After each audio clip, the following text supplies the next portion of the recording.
ladies and gentlemen. The very word secrecy is repugnant in a free and open society.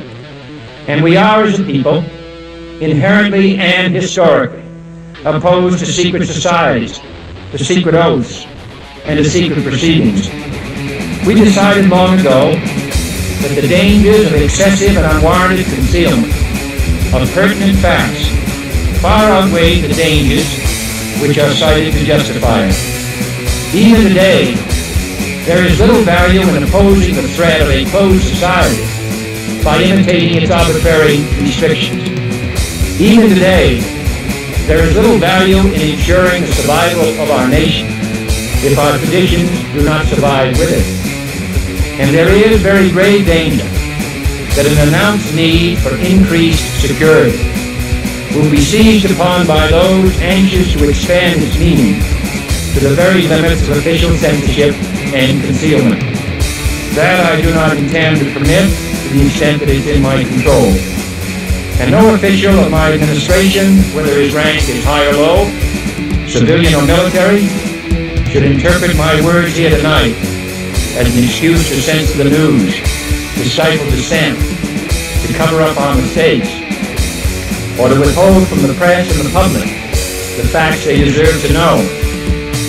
For we are opposed around the world by a monolithic and ruthless conspiracy that relies primarily on covert means for expanding its sphere of influence, on infiltration instead of invasion, on subversion instead of elections, on intimidation instead of free choice, on guerrillas by night instead of armies by day.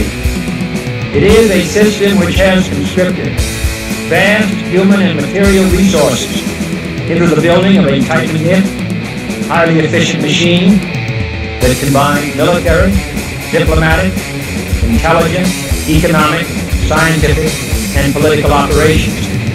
Its preparations are concealed, not published. Its mistakes are buried, not headlined. Its dissenters are silenced, not praised. No expenditure is questioned, no rumor is printed, no secret is revealed. No president should fear public scrutiny of his program, for from that scrutiny comes understanding, and from that understanding comes support or opposition, and both are necessary. I'm not asking your newspapers to support an administration, but I am asking your help in the tremendous task of informing and alerting the American people. It is a big idea, a new world order.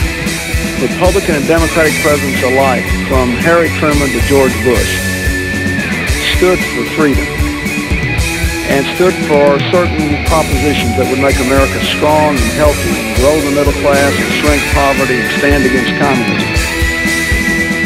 And after 1989, President Bush said, and it's a phrase that I often use myself, that we needed a new world order.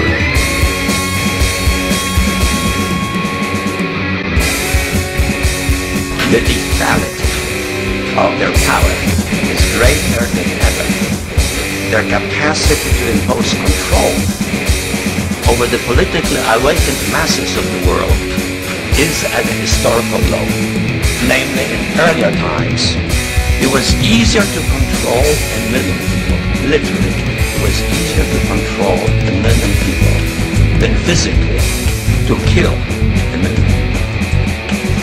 Today, it is infinitely easier to kill a million people than to control a million people.